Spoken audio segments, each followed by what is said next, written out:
ज्योतिपुंज महाप्राण गुरुदेव, ज्योति की साधना करने वाले साधक।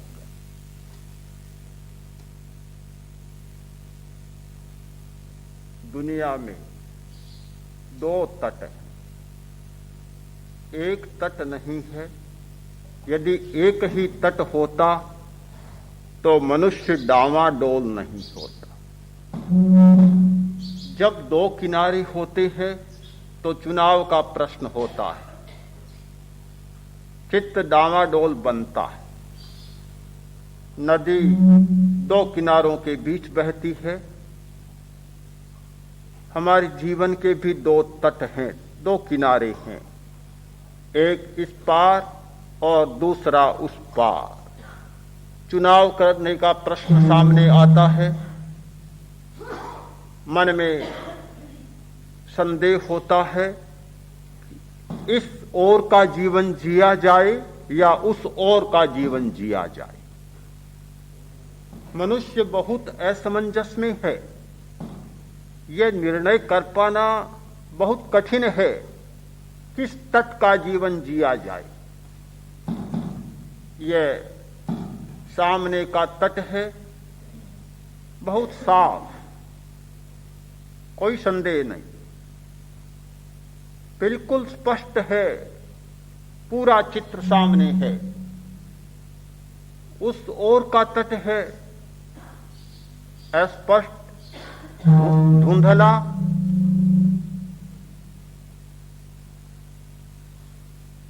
उस जीवन के बारे में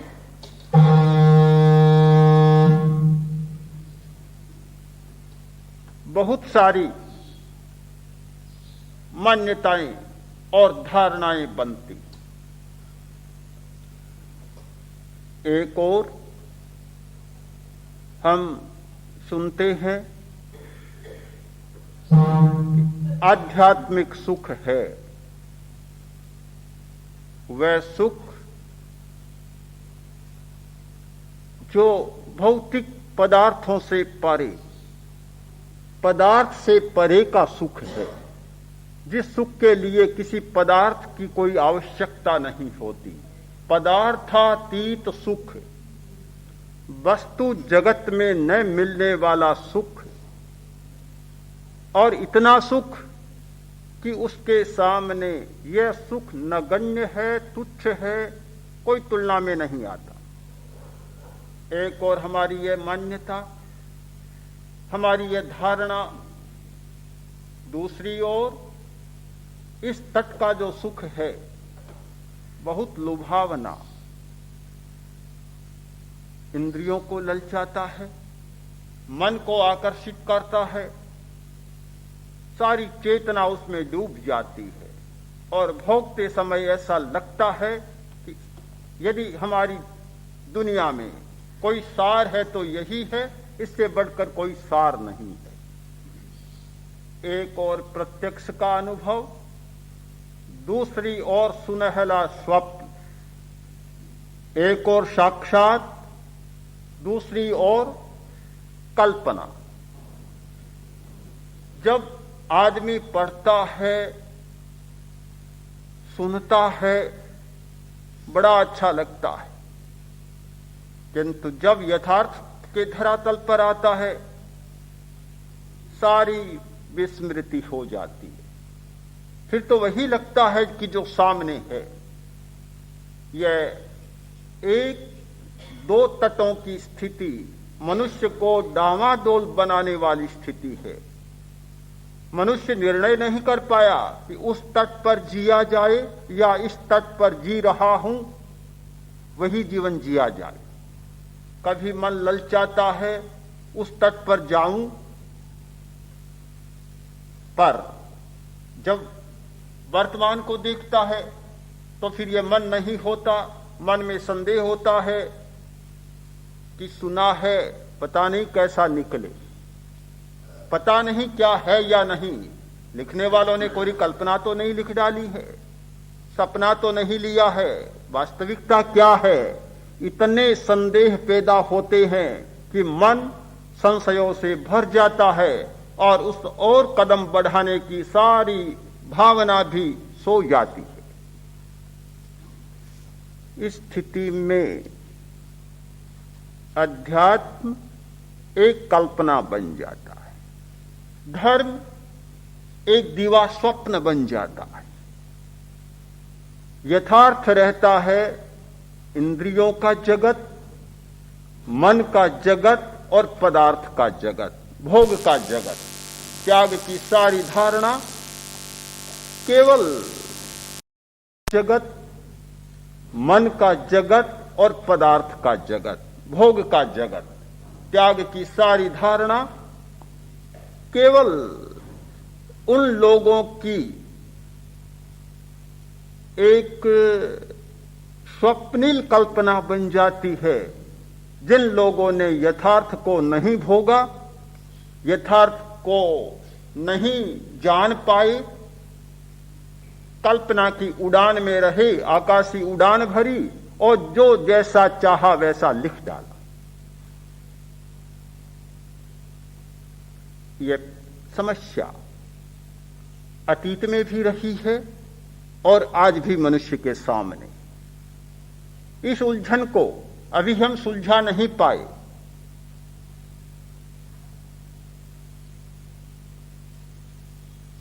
हम सुनते हैं ये पौद्गलिक जगत, पौद्गलिक वस्तु, पौद्गलिक सुख अनित्य है, असार है। भोग भयंकर कटुक फल, भयंकर है और इसका फल बड़ा कड़वा होता है। एक और ये धारणा, तो दूसरी ओर जब कालिदास से पूछा गया, समस्या दी गई कि इस संसार में सार क्या है,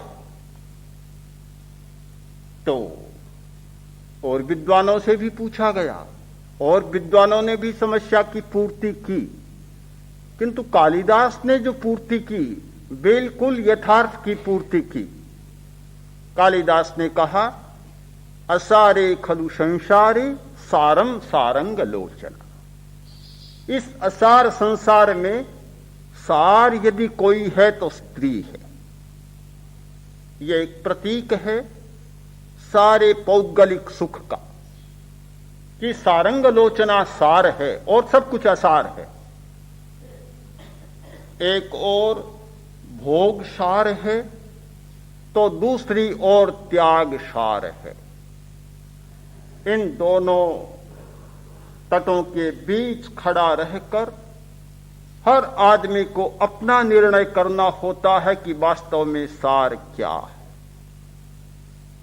क्या हमारे पास ऐसा कोई साधन है जिस साधन के द्वारा हम इस निर्णय पर पहुंच सकें?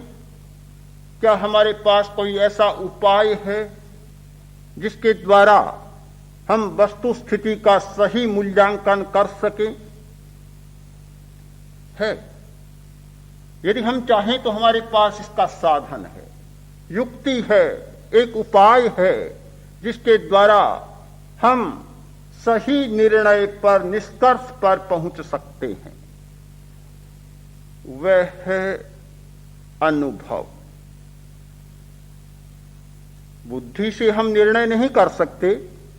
मुझे लगता है कि आज तक बुद्धि के द्वारा, तर्क के द्वारा जिन लोगों ने पौद्गलिक जगत का समर्थन किया या पौद्गलिक जगत का खंडन किया, वह समर्थन भी अधूरा है और वह खंडन भी अधूरा है। उस समर्थन में भी कोई प्राण नहीं है और उस खंडन में भी कोई सार नहीं लगता। मैं कहूं, सुनी सुनाई बात को दोहराऊं कि जगत तो असार है, क्या पड़ा है? धन में क्या है? कुछ भी नहीं। परिग्रह तो सब पापों का मूल है। ये पौद्गलिक पदार्थ तो दुख देने वाले हैं। भोगों में क्या पड़ा है? सब असार है। सुनी सुनाई बात को दोहरा दूं, किंतु जब स्थिति आती है, सारा जीवन उसी के बीच बीतता है परिग्रह के बिना 1 इंच भी आदमी चल नहीं पाता। रोटी चाहिए तो परिग्रह जरूरी, पानी के लिए परिग्रह जरूरी, कपड़े के लिए परिग्रह जरूरी, समूची शरीर की यात्रा को चलाने के लिए परिग्रह की अनिवार्यता। परिग्रह के बिना कुछ भी नहीं चलता, धन के बिना कोई भी काम नहीं चलता। हम कैसे कह दें कि परिग्रह पाप का मूल है? कैसे मान लें? यथार्थ के जगत में यह स्वीकार करने में कठिनाई होती है कि परिग्रह सब पापों का मूल है। भोग भयंकर हैं, हम कैसे मान लें? आदमी को जो सुख मिलता है वह सारा 5 इंद्रियों के भोगों के द्वारा ही मिलता है। हम कितनी ही बात करें, जब सामने स्थिति आती है और जीभ पर कोई सरस स्वादु चीज गिरती है, सब बात भूल जाता है आदमी। एक बीमार आदमी, डॉक्टर परामर्श देता है कि चीनी छोड़ दो, नमक छोड़ दो, मिठाई छोड़ दो, घी मत खाओ, किंतु जब सामने वस्तु आती है ऐसी लार टपकती है कि सब परामर्श को भूल जाता है, खा लेता है और एक तर्क सामने पैदा होता है कि अगर छोड़कर 5 वर्ष ज्यादा जिया जाए तो कौन सी बड़ी उपलब्धि होगी, और खाते खाते 5 वर्ष पहले ही अगर प्राण चले जाएं तो कौन सी हानि होगी। एक दिन तो मरना है, सबको मरना है, क्या फर्क पड़ेगा। अभी अभी मैंने पढ़ा कि नशे के बारे में, तंबाकू के बारे में विश्व स्वास्थ्य संगठन ने काफी खोजें की, काफी आंकड़े सामने आए और सारे संसार में प्रसारित किए गए। घोषणाएं की गई कि तंबाकू की एक कस लेने वाला 5 दिन का आयु कम कर देता है।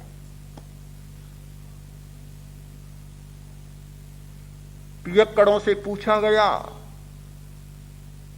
क्या प्रभाव हुआ तुम लोगों पर? उन्होंने कहा प्रभाव क्या हुआ, एक कस में कितना मजा है, कितना आनंद है, वे आंकड़े करने वाले बेचारे क्या समझें इस बात को, उन्हें क्या पता। पीते हैं वे जानते हैं कि एक कस में कैसा ब्रह्मानंद आता है, कितनी तन्मयता आती है, सब कुछ बदल जाता है। उन्हें नहीं पता, गणित करने वालों को कभी पता नहीं होता, जो केवल गणित का जीवन जीते हैं, सच्चाई का जीवन नहीं जीते। एक व्यक्ति ने ठीक वही उत्तर दिया कि मुझ पर तो यह प्रभाव हुआ कि अगर तंबाकू को छोड़कर और लंबा जीऊंगा तो वह जीना बेकार है, और तंबाकू पीते पीते जल्दी मर जाऊंगा तो जीवन की सार्थकता है, मुझे इसकी कोई चिंता नहीं। तो हम फिर कैसे इस सच्चाई को स्वीकार करें कि पदार्थ जगत बेकार है या आसार है? सामने एक सुंदर रूप आता है, कानों में एक प्रिय स्वर लहरी गूंजती है,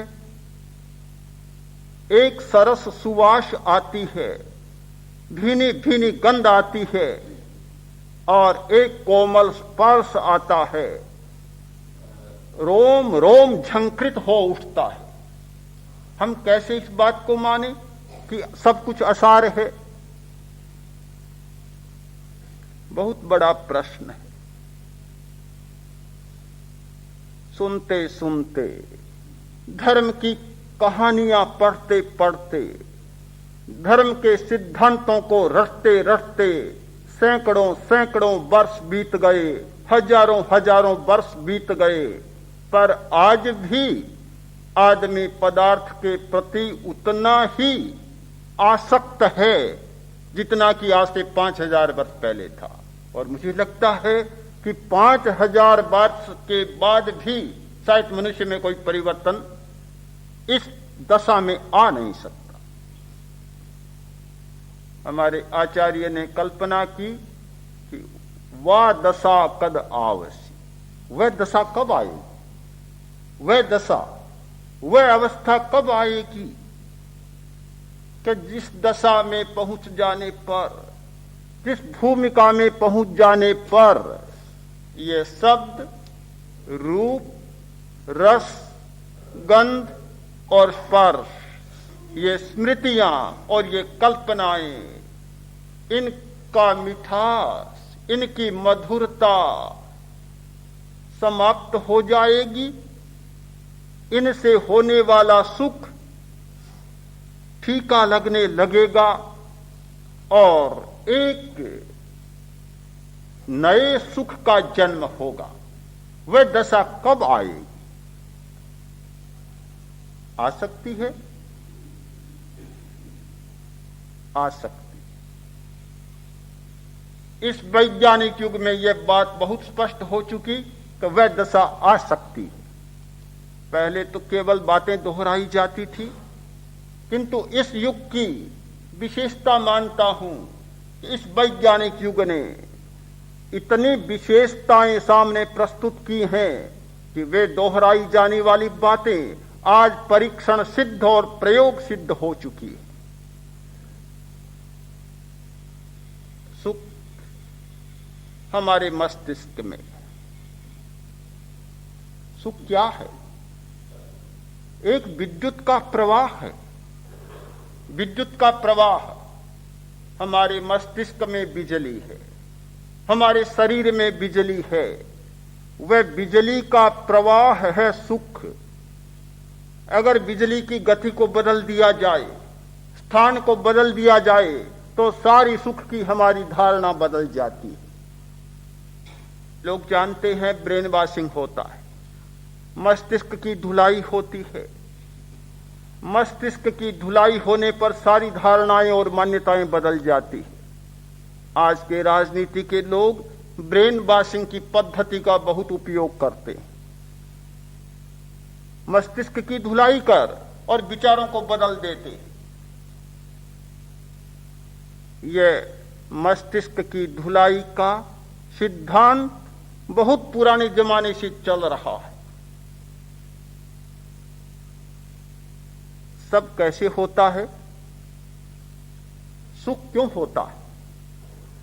सुख का कारण है रसायन। हमारे शरीर में अनेक प्रकार के रसायन बनते हैं। बहुत सारे केमिकल्स हैं हमारे शरीर में, और वे रसायन ही सुख और दुख की अनुभूति के हेतु बनते हैं। अगर वे रसायन न हो, न सुख होगा और न दुख होगा। यदि उन रसायनों को बदल दिया जाए, केमिकल्स चेंज कर दिए जाएं, तो हमारी सुख की सारी धारणा बदल जाएगी। भय, शोक, ईर्ष्या, संताप, क्रोध, ये सारे आवेग और आवेश, ये सब रसायनों के द्वारा निर्मित होते हैं। हम आंतरिक रसायनों पर ध्यान नहीं देते, केवल बाहरी परिस्थितियों को बदलकर आदमी को बदलना चाहते हैं, पर ऐसा कभी नहीं हुआ और होने वाला भी नहीं है। बाहरी परिस्थिति को बदलकर हम तात्कालिक थोड़ा परिवर्तन ला सकते हैं, सामयिक स्थिति को बदल सकते हैं, किंतु स्थायी परिवर्तन केवल बाहरी परिस्थिति को बदल देने मात्र से नहीं होता। वह परिवर्तन होता है आंतरिक रसायनों को बदलने के द्वारा। यदि हम भीतरी रसायनों को बदल सकें तो आदमी समूचा बदल जाता है, उसकी धारणा बदल जाती है और सुख की मान्यता बदल जाती है। एक दो प्रयोगों की चर्चा करूं। प्रयोग किया गया, बिल्ली और चूहा, दोनों का संबंध अज्ञात नहीं है। चूहे को देखते ही बिल्ली झपटती है और बिल्ली को देखते ही चूहा भाग जाता है। बिल्कुल स्पष्ट संबंध है। बिल्ली के सिर पर इलेक्ट्रोड लगाया,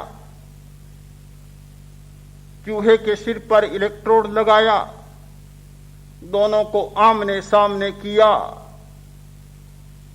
बिल्ली झपटती नहीं है और चूहा डरता नहीं। चूहा जाता है, बिल्ली के शरीर पर चढ़ता है, उतरता है, खेलता है और बिल्ली अपने बच्चे की भांति उसके साथ खेलने लग जाती है। कैसे हुआ यह परिवर्तन? विद्युत का प्रवाह संक्रांत किया गया, बिजली के प्रवाह को बदला गया, रसायन बदले, बिल्ली की आक्रांता भावना समाप्त हो गई और चूहे की भय की भावना समाप्त हो गई। अब चूहा चूहा नहीं रहा, बिल्ली बिल्ली नहीं रही, कुछ और बन गई। प्रत्येक प्राणी की मनोवृत्ति को बदला जा सकता है और बदला गया है, प्रयोगों के द्वारा बदला जा सकता है। हमारे मस्तिष्क के 3 भाग होते हैं, दायां, बायां और पीछे का। एक कल्पना का भाग है, एक विचार करने वाला हिस्सा है और तीसरा हिस्सा जो पीछे का हिस्सा है, अभी तक भी बहुत अज्ञात और रहस्यमय है। इतनी खोजें कर लेने के पश्चात, मस्तिष्क के बारे में इतनी शोधें करने लेने के पश्चात भी आज तक भी ये पिछला हिस्सा रहस्यमय बना हुआ है।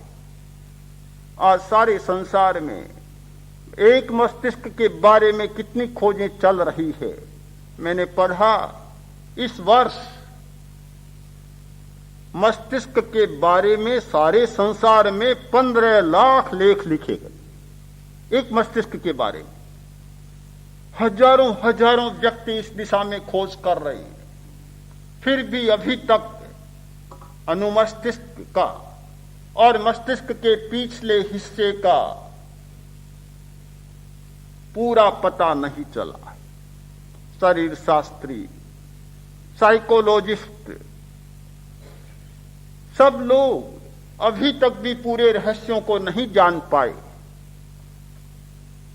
वास्तव में सबसे बड़ा रहस्यमय यह हिस्सा हमारा पीछे का है, जो रीढ़ की हड्डी को और सिर को जोड़ता है। यह रेटिक्युलर फॉर्मेशन, यह सबसे एक रहस्यमय हिस्सा है। उसके बारे में भी बहुत जानना शेष है। जिस दिन इसको बदल दिया जाए, इसकी क्रियाकलाप को समझ लिया जाए, इसके रहस्य को जान लिया जाए, पूरा व्यक्ति बदल सकता है। हमारी दृष्टि बदल सकती है, अंतर्दृष्टि जाग जाती है, सम्यक दृष्टि उपलब्ध हो जाती है। सम्यक दृष्टि उपलब्ध हुए बिना यह भोग असार, पुद्गल असार, पदार्थ असार, यह मात्र रटन होती है किंतु वास्तविकता नहीं होती। जिस दिन मनुष्य में सम्यक दृष्टि जागती है, तब वास्तव में पता चलता है कि यह सार और यह असार, यह अशाश्वत है, यह शाश्वत है, यह सुख बहुत छोटा है और यह सुख बहुत बड़ा है। वह अंतर्दृष्टि जागे, वह सम्यक दृष्टि जागे, तब यह काम बनता है। कैसे जागे? जयाचार्य ने एक बहुत सुंदर सूत्र दिया है, बहुत सुंदर महत्वपूर्ण बात लिखी है। एक पुद्गल दृष्टि स्थापने सीधो हो मन मेरु समान। एक महत्वपूर्ण सूत्र है इस हिस्से को जगाने का, अंतर्दृष्टि को उपलब्ध होने का, सम्यक दृष्टि को प्राप्त करने का। वह है एक पुद्गल पर दृष्टि स्थापित करें, काम बन जाए।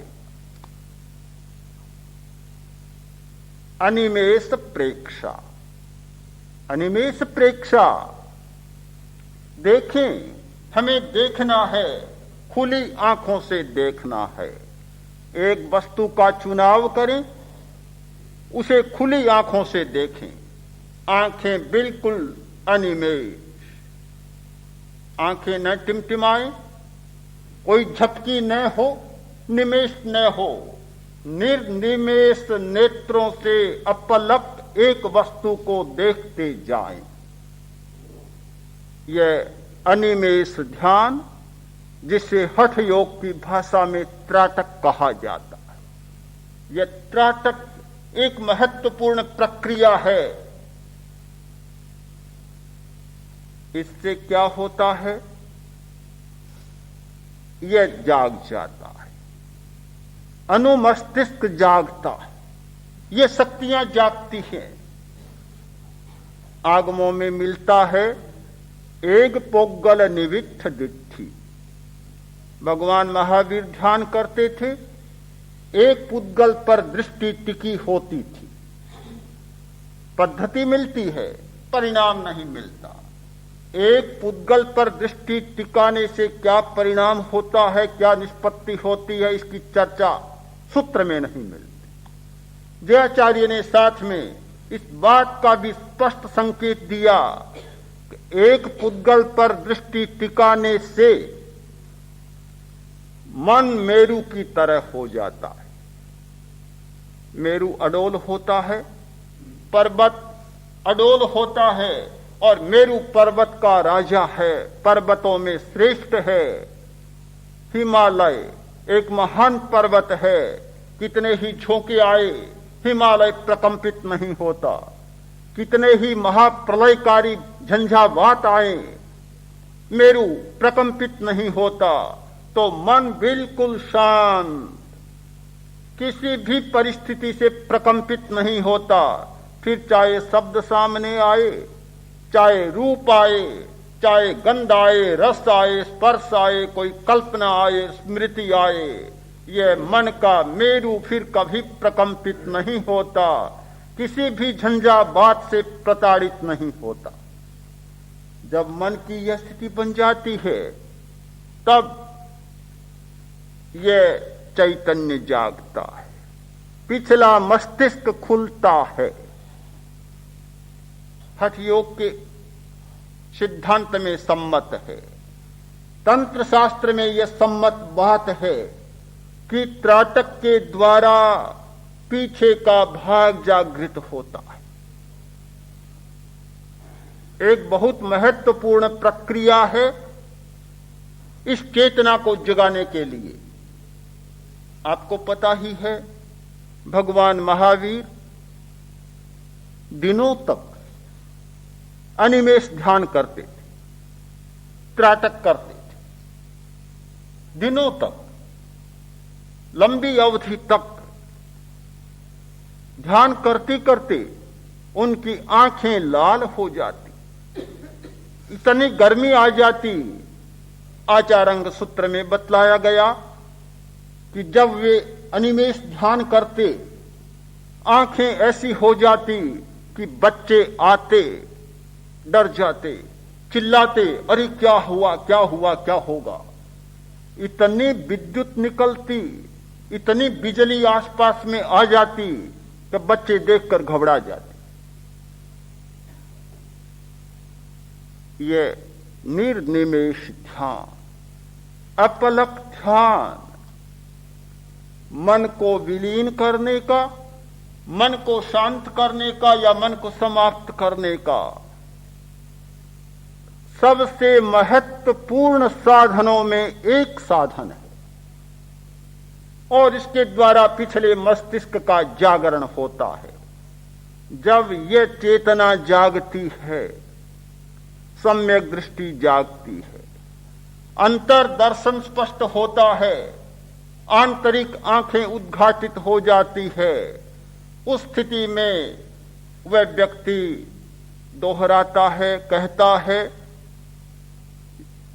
यह सुख असार है, पौद्गलिक सुख असार है, भोग भयंकर है, अनित्य है, वास्तविक सुख तो कुछ और ही है।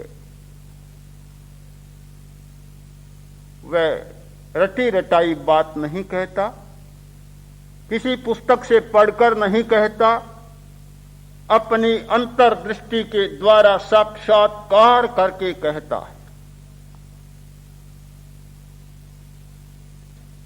किंतु जो लोग साधना नहीं करते, साधना का अनुभव नहीं करते, केवल पुस्तकीय ज्ञान के आधार पर और बौद्धिकता के आधार पर इसकी चर्चा करते हैं, वे कभी चित्त की डावाडोल स्थिति के पार नहीं जा सकते, संभव भी नहीं है।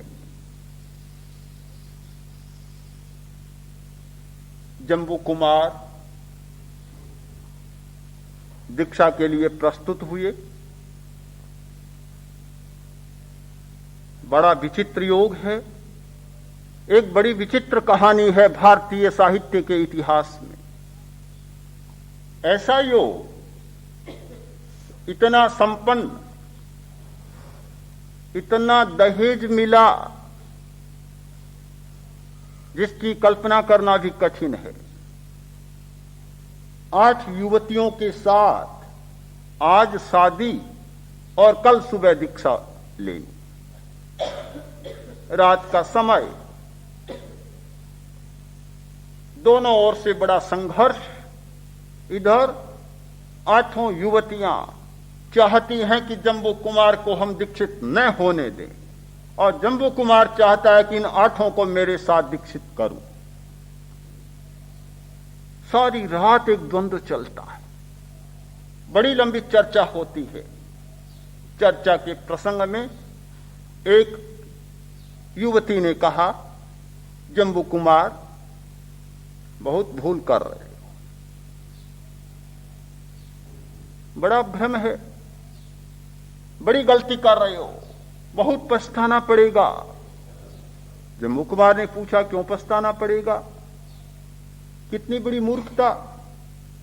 वर्तमान को प्राप्त है उसे छोड़ते हो और भविष्य की कल्पना करते हो। वह आदमी हमेशा दुखी होता है जो वर्तमान की थाली को ठुकरा कर और कल्पना की थाली के लिए दौड़ता है। वर्तमान का तो छिन जाता है और आगे पता नहीं मिलता है कि नहीं मिलता है। बड़ी भूल कर रहे हो। उसने कहा, मैं एक कहानी सुनाती हूं। हमारी पुरानी परंपरा रही है, किसी भी बात को स्पष्ट करने के लिए कहानी का सहारा लिया जाता है। बात बहुत सीधी गले उतर जाती है। वह बोली, एक किसान था, अपने ससुराल गया। किसान था कोई रेगिस्तान का, और ससुराल था कहीं सरसब्ज भूमि में। गया, ईख बहुत होते थे, ईख का रस पिलाया, गुड़ बनाया, मालपुए बनाए, परोसे। बेचारा रेगिस्तानी था, बाजरी की रोटियां खाई थी, कब मालपुए खाए थे। बड़ा अच्छा लगा, अच्छा लगा। किसान था ही, अच्छा स्वादिष्ट लगा। और जब स्वाद आता है तो और भी बड़ा हो जाता है। पूरा का पूरा खाने लग गए। पत्नी ने सोचा, लोग क्या समझेंगे, बड़ा भद्दा लगेगा। सालियां बैठी थी, हंसने लगी, सारे लोग हंसने लगे। उसने इशारा किया, 2 अंगुलियां ऊंची की, आधा 2 टुकड़े करके खाओ। बेचारा समझ नहीं सका, एक की जगह 2-2 खाने लग गए।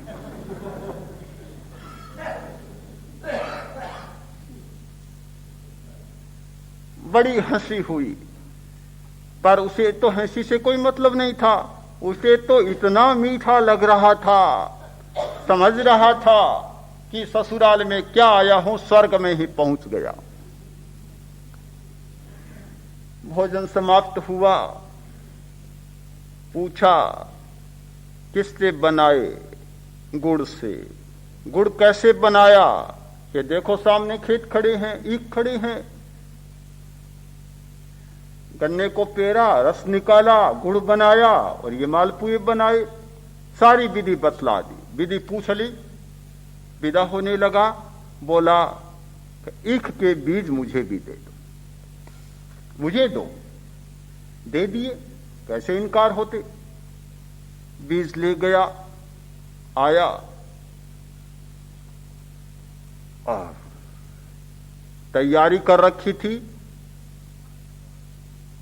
बाजरा बोया था, मोठ, मूंग, पूरी फसल बोई हुई थी। सबको काट दिया। लोगों ने कहा क्या करते हो? नहीं नहीं, सब बेकार है, ईख बोऊंगा। कितना मीठा होता है तुम्हें क्या पता? देखो तो अभी मालपुआ खिलाऊंगा तब पता चलेगा कि क्या होता है। आज तुम्हें क्या पता चले? काट दिया, ईख बो दिया। अब ईख तो बो दिया, पता नहीं पानी के बिना ईख कैसे होगी। पानी का पता ही नहीं, रेगिस्तान में कहां से पानी आए, और पानी के बिना क्या होगा इस बात का कोई पता नहीं। एक सूख गए। लोगों ने कहा कितने मूर्ख हो, इतना समझाया पर नहीं माने। न इधर के रहे न उधर के रहे, न बाजरी मोठ हुआ और न ईख हुआ, दोनों ओर से चले गए।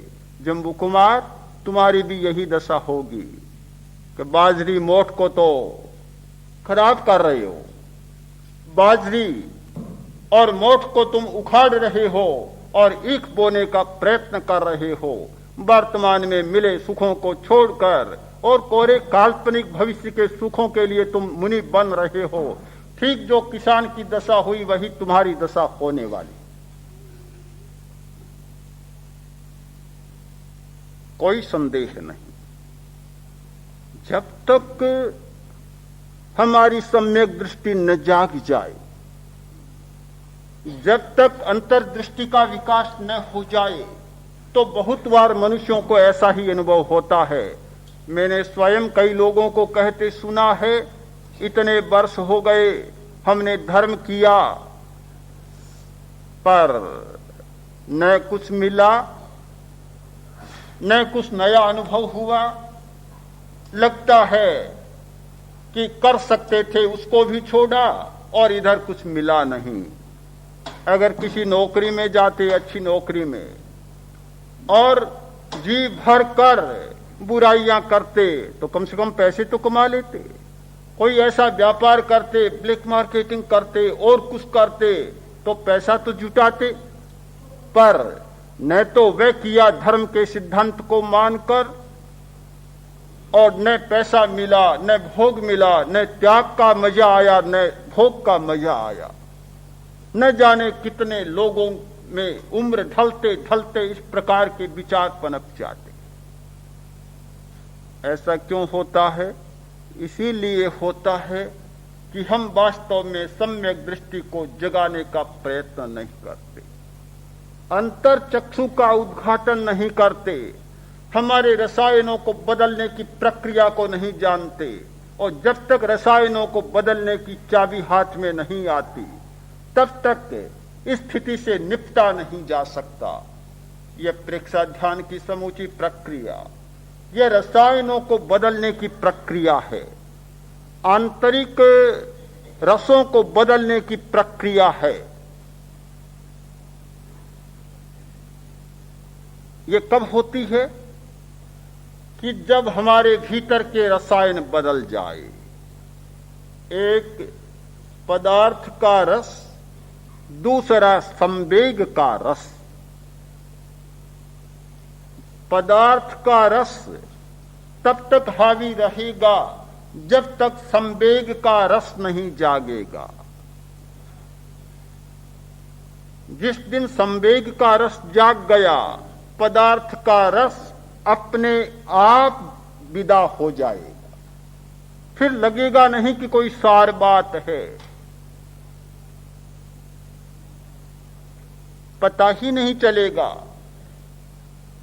विद्यार्थी आया पिता के पास, आकर बोला, पिताजी आज तो पढ़ने में इतना लीन हो गया, इतना मन लग गया, इतना डूब गया कि बिजली कब चली गई पता ही नहीं चला, मैं तो पढ़ता ही रहा।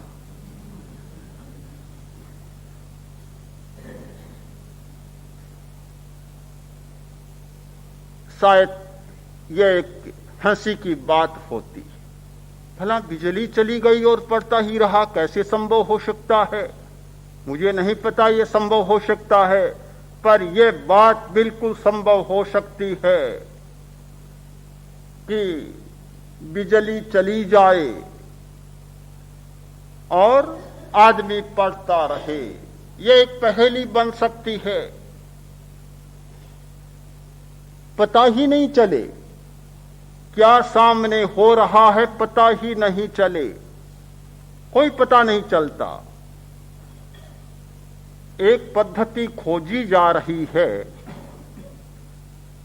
कि इस पिछले हिस्से को जागृत करके कुछ विद्युत झटकों के द्वारा इसको सचेत करके यह स्थिति पैदा की जा सकती है कि कृत्रिम हर्ष और शोक पैदा किया जा सकता है। एक व्यक्ति के सामने कितनी भयंकर शोक की घटना है, किंतु एक इलेक्ट्रोड लगाया अनुमस्तिष्क पर, इतना प्रसन्न होगा कि घटना जो भी घट रही है उसे घटना से कोई वास्ता नहीं।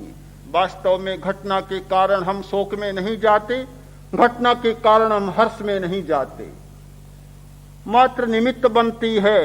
हमारा हर्ष, हमारा शोक, हमारी चिंता, ये सारी बातें हमारे रसायनों के द्वारा घटित होती है, घटनाओं के द्वारा घटित नहीं होती। हम भ्रांतिवश मान लेते हैं कि घटना घटी और ऐसा हो गया, बिल्कुल भ्रांति है। ये पद्धति निकाली जाने वाली है कि कृत्रिम हर्ष, कृत्रिम शोक पैदा किया जा सकता है। चारों ओर से संपन्नता, सुख ही सुख का वातावरण है, इलेक्ट्रोड लगा दिया गया, उसके लिए तो शोक ही शोक है, फिर चाहे जो कुछ भी उपलब्ध हो जाए। कृत्रिम हर्ष और शोक पैदा किया जा सकता है, कृत्रिम सुख और दुख पैदा किया जा सकता है, और कृत्रिम संज्ञा शून्यता पैदा की जा सकती है।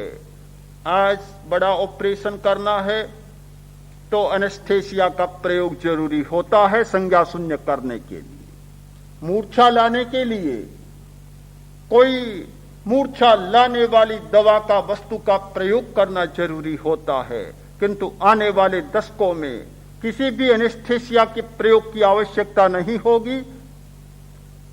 इलेक्ट्रोड लगा दिया, चाहे शरीर का कोई भी हिस्सा काटा जाए, कोई दर्द नहीं होगा।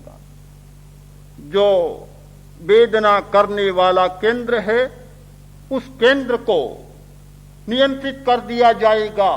फिर चाहे कितना मेजर ऑपरेशन हो, चाहे शरीर का टुकड़ा टुकड़ा भी कर दिया जाए, देखता रहेगा, पर कोई उसको कष्ट नहीं होगा। जैसे जैसे आज मस्तिष्क के नियंत्रण के सूत्र वैज्ञानिक के हाथ में आ रहे हैं, सारी धारणाएं बदलती चली जा रही है। अध्यात्म भी मस्तिष्क के नियंत्रण का सबसे बड़ा सूत्र है। शायद आज यंत्र के द्वारा जो नियंत्रण नहीं किया जा सकता, वह अध्यात्म के द्वारा किया जा सकता है। क्या यह संभव है कि महावीर को इतना कष्ट दिया गया, भयंकर कष्ट दिया गया? कहा जाता है कि एक रात्रि में 20 मरणांत कष्ट दिए गए। क्या कोई आदमी सहन कर सकता है? कभी टूट जाए, एक बार में ही मर जाए, 19 बार तो धरे ही रह जाते हैं, जिएगा कौन? किसको कष्ट दिया जाएगा? किंतु 20 कष्ट हंसते हंसते झेल गए और मरे नहीं, किंतु दुख भी अनुभव नहीं किया। कैसे संभव हो सकता है? बहुत संभव हो सकता है जिस व्यक्ति के हाथ में मस्तिष्क के नियंत्रण का सूत्र लग जाए, एक रात में 20 नहीं, प्रति मिनट मरणांत कष्ट दिया जाए तो भी व्यक्ति अविचल भाव से उन सारे कष्टों को झेल लेता है, सह लेता है। यह ध्यान की प्रक्रिया, यह मस्तिष्क की ये नियंत्रण सूत्रों को समझने की प्रक्रिया है। यह ध्यान की प्रक्रिया उन रहस्यों को उद्घाटित और अनावृत करने की प्रक्रिया है जिसके द्वारा हम संवेग रसों का विकास करें और इंद्रिय रसों का ह्रास करें। रसों का प्रयोग मिलता है, आज की भाषा में भी रस का प्रयोग मिलता है, रसायन का प्रयोग मिलता है। मुझे लगता है आज कोई खोज करे, कर्म शास्त्र के आधार पर सत्यों को खोजें, तो जितने कर्म की प्रकृतियां, जितने कर्म के रस विपाक, उतने ही हमारी ग्रंथियों के रस हैं। पिट्यूटरी, पिनियल, इन दोनों से जो हार्मोन्स बनते हैं, जिन रसों का स्राव होता है, वे हमारे सारे जीवन के कार्यों को नियंत्रित करते हैं। एक व्यक्ति में विकार की भावना जागती है, वासना जागती है, पुरुष को स्त्री अच्छी लगती है, स्त्री को पुरुष अच्छा लगता है। क्या आप ये समझते हैं कि चमड़ी के द्वारा ऐसा होता है? क्या आप ये समझते हैं कि रंग रूप के द्वारा ऐसा होता है? बिल्कुल गलत बात है। अगर रसायन को बदल दिया जाए तो सुंदर युवती सामने आ जाए, आदमी को मिट्टी की पुतली से ज्यादा नहीं लगेगी। अगर रसायन को बदल दिया जाए, एक सुंदर युवक युवती के सामने आ जाए, उसे एक कठपुतली से ज्यादा वह नहीं लगेगा। श्रीमद राजचंद्र ने ठीक लिखा है कि एक सुंदर स्त्री को देखकर और गणे काठनी पुतली, उसको काठ की पुतली के बराबर गिनता है, वह वास्तव में आध्यात्मिक होता है। क्या यह संभव है कि काठ की पुतली मान ले? कभी संभव नहीं। जब तक हमारे रसायनों में परिवर्तन न आए, यह कल्पना मात्र कल्पना है, और जब रसायन बदल जाए तो यह बिल्कुल संभव बात है। आचार्यों ने जिस भूमिका पर जाकर सच्चाइयों का प्रतिपादन किया था, हम उस भूमिका पर नहीं जाते, तब तक हमारे चित्त की डामाडोल अवस्था कभी समाप्त नहीं होती।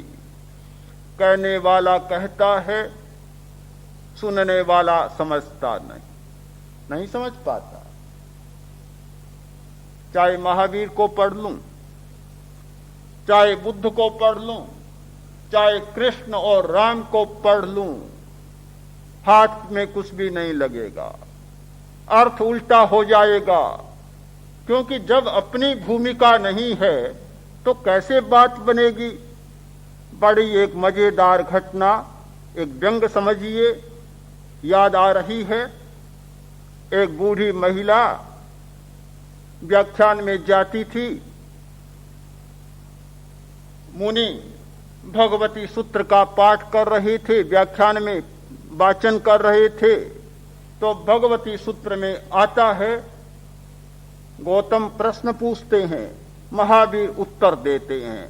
प्राकृत भाषा, उसमें बार बार उत्तर में आता है, गोयमा अहम एवं आइखामी। गोयमा, गौतम मैं ऐसे कहता हूं। गौतम का प्राकृत में होता है गोयमा, तो बार बार कहते हैं गोयमा गोयमा।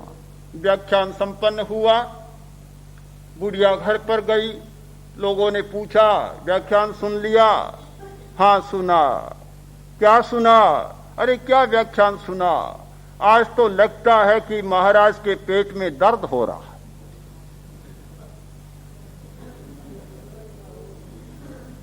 अरे ये कैसे जाना तुमने? कि क्या करें, 1 घंटा व्याख्यान बांचा होगा उसमें 100 बार कहा होगा ओय माँ ओय माँ ओय माँ। क्या व्याख्यान सुने। कहने वाला किस स्तर पर कहे, किंतु सुनने वाला पढ़ने वाला उस भूमिका पर न चला जाए, उस भूमिका पर न पहुंच जाए, तब तक कहने वाले की बात का कोई अर्थ नहीं होता।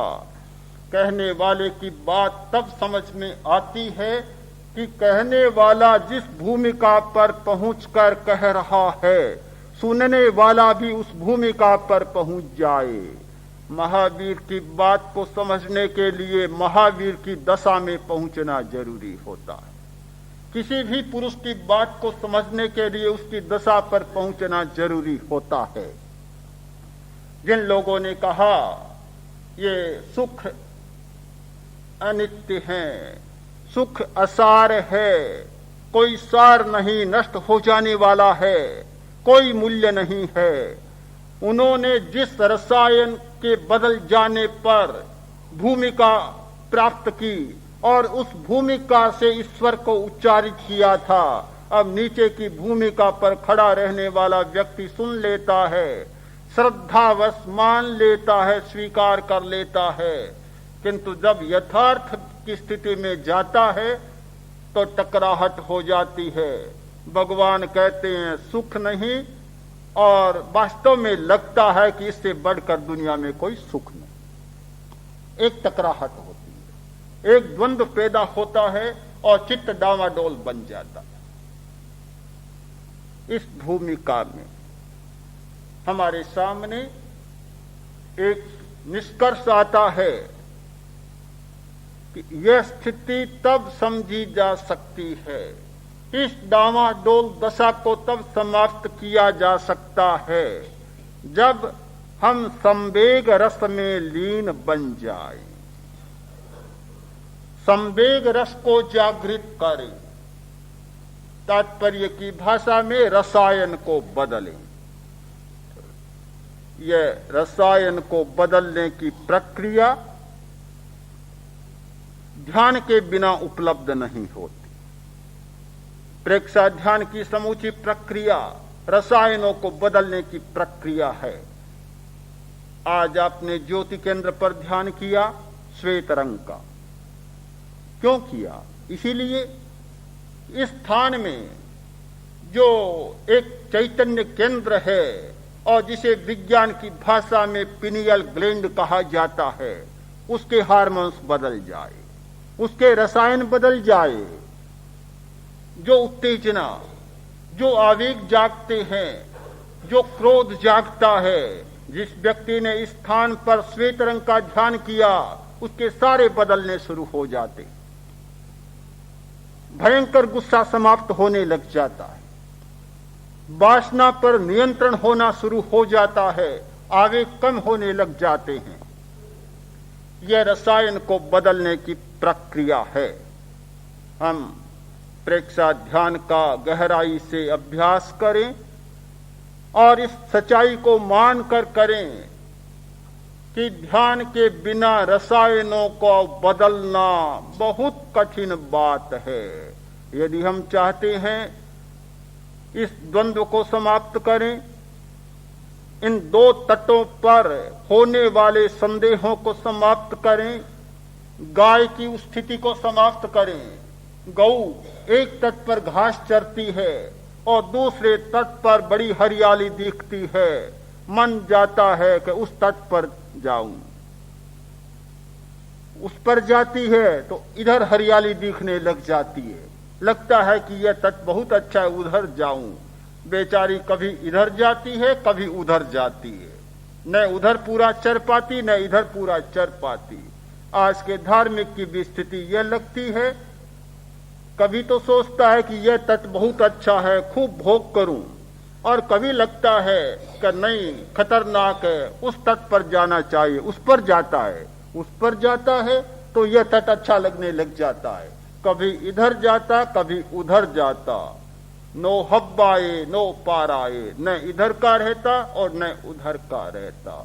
इस इधर उधर की दो तटों की स्थिति से निपटने के लिए हमें निश्चित ही ध्यान की प्रक्रिया का आलंबन लेना होगा और उसी के द्वारा स्थिति से निपटा जा सकता। युवाचार्य 15 मिनट का समय है प्रश्नों के लिए, और जिनकी कोई जिज्ञासा हो वो प्रस्तुत कर सकते हैं। एक प्रश्न प्रस्तुत कर देता हूँ। व्यक्ति इंद्रिय जगत पर जीता है, वह जी रहा है, उसे उस जगत का अनुभव है। दूसरे तक की बात तो उन लोगों ने सिखाई है उसे, उसका उसमें क्या दोष है? वह तो जिस तट पर जी रहा है इंद्रिय जगत पर, उसे भोग रहा है। जो लोग जिनको आप धर्म के आचार्य कह दें या ऐसे व्यक्ति कह दें जो कह रहे हैं उस पार भी कुछ है, तब प्रश्न आता है कि ऐसी स्थिति में जब एक दूसरी बात आप कह रहे हैं कि उनके रासायनिक परिवर्तन से ही अगर सब कुछ हो जाता है, तो फिर वो ध्यान क्यों करे, विज्ञान की शरण में जाए और कुछ थोड़े से रासायनिक परिवर्तन इंजेक्शन से उसमें परिवर्तन आ जाता है, तो फिर इस भयंकर गर्मी में क्यों ध्यान और क्यों ये शिविर को स्वीकार करे?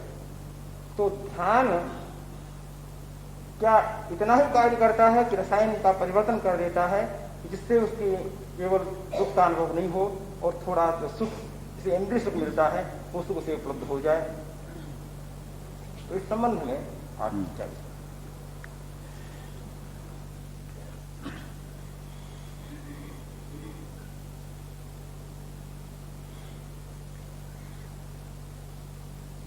वैज्ञानिक उपकरणों के द्वारा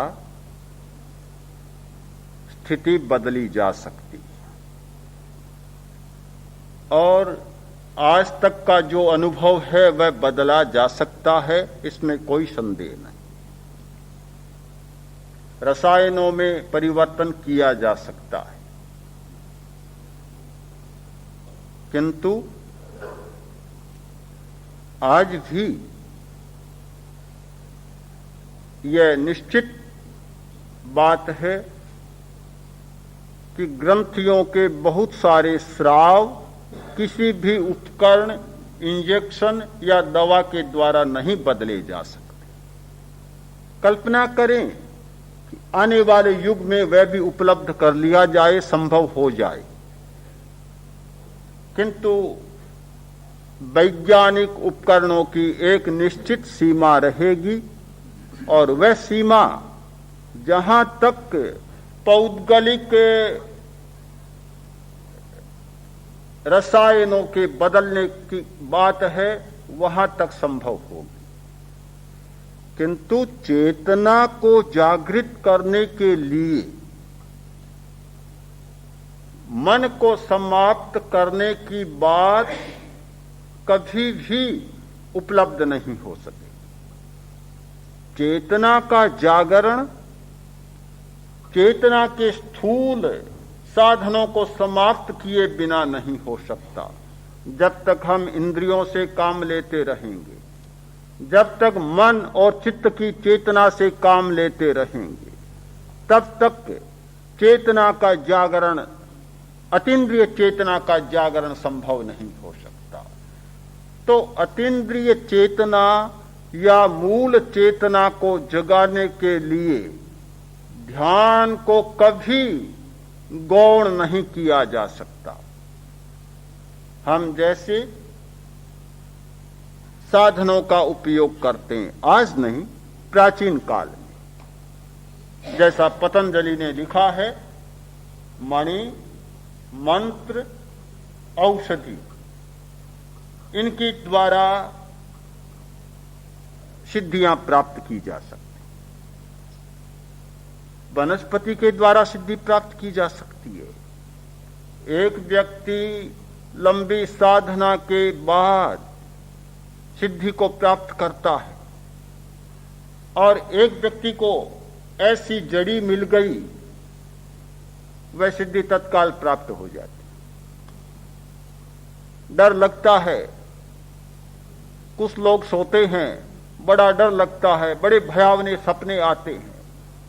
एक जड़ी सिराने रख ली, कोई स्वप्न नहीं आएगा, कोई डर नहीं लगेगा, चाहे कोई घटना घटित हो जाए पता ही नहीं चले। तो ये कोई नई बात नहीं है, आज यंत्रों के माध्यम से की जा रही है, बिजली को बदलने की प्रक्रिया के द्वारा की जा रही है, और वही बात एक वनस्पति के द्वारा हो सकती। वनस्पति में भी वह शक्ति है कि हमारे भीतर के रसायन को बदल देती है। बड़ा चमत्कार होता है वनस्पति का, हमने स्वयं देखा है। भयंकर ज्वर, 4 डिग्री ज्वर, एक पतला सा धागा वनस्पति का हाथ में दिया और 5 मिनट में पता नहीं कि ज्वर कहां था। आंखों से देखा है, कितनी औषधियां देखी है, मणियों का प्रभाव देखा है और मंत्रों का चमत्कार भी देखा है। तो जैसे मणि, मंत्र, औषधि का चमत्कार होता है, वैसे ही ये उपकरणों का, वैज्ञानिक यंत्रों का चमत्कार है। इन सब का काम है विद्युत को बदल देना और रसायन को बदल देना। किंतु इनसे परे भी जो एक काम है कि शुद्ध चेतना को जगाना, वह शुद्ध चेतना का जागरण चेतना को शुद्ध किए बिना नहीं हो सकता। जैसा कल आचार्यवर ने कहा था कि अरहत में परिणमन हुए बिना कोई अरहत नहीं बन सकता। ये परिणमन वाली जो बात है, शुद्ध चेतना को उपलब्ध करने की बात है, ये मणि, मंत्र, औषधि और वैज्ञानिक यंत्रों के द्वारा नहीं हो सकती।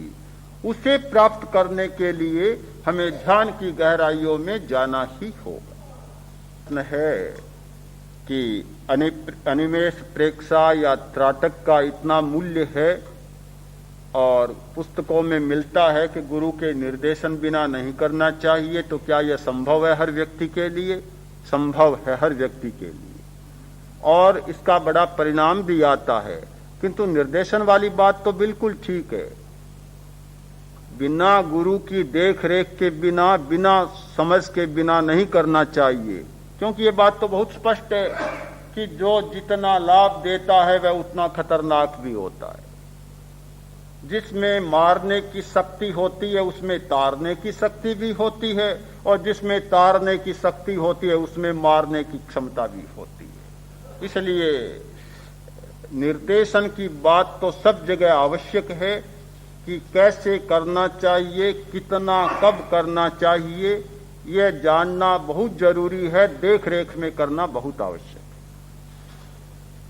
प्रश्न है कि प्रेक्षा ध्यान के द्वारा रस बदल जाएंगे, इसको कैसे प्रमाणित किया जा सकता है?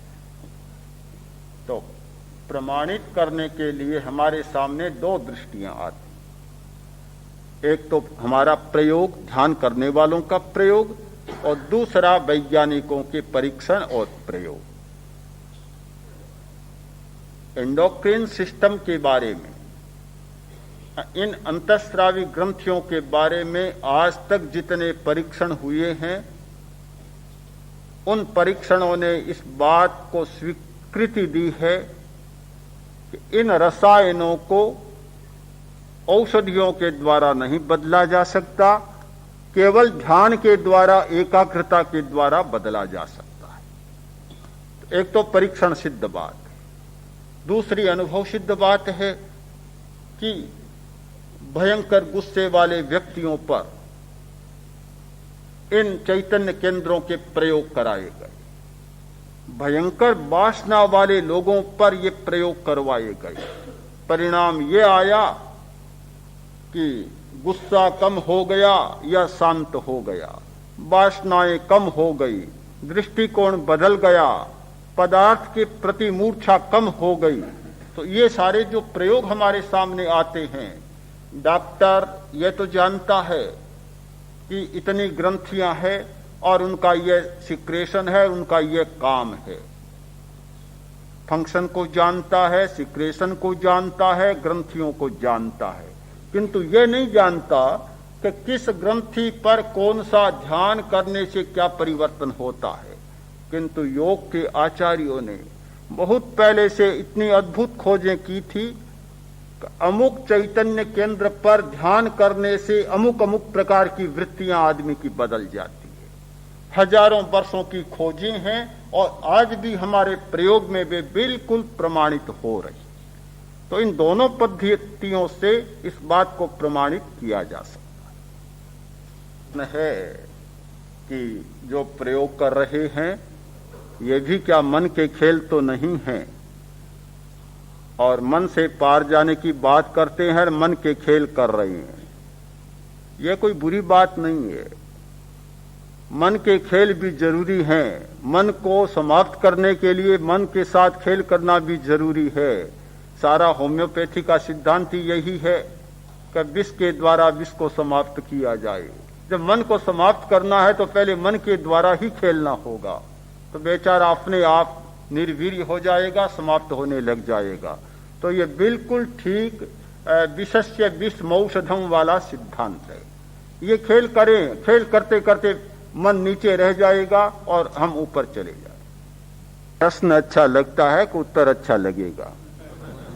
उत्तर तो उस पार का होगा, तुम्हें तो इस पार की बात सुनानी चाहिए। ठीक है कि मन में जिज्ञासा जागी है कि उस पार का उत्तर क्या हो। तो अब तो समय संपन्न हो रहा है। संभव हुआ तो कल परसों जब भी संभव हुआ तो उस पार की चर्चा भी करेंगे, उसका उत्तर भी बताएंगे। अरहंते शरणं पवज्जान सिद्धे शरणं पवज्जान साहो शरणं पवज्जान केवलिपन्नतं अरहंते शरणं पवज्जामि सिद्धे शरणं पवज्जामि साहो शरणं पवज्जामि केवलिपन्नतं अरहंते शरणं पवज्जामि सिद्धे शरणं पवज्जामि साहो शरणं पवज्जामि केवलिपन्नतं शरणं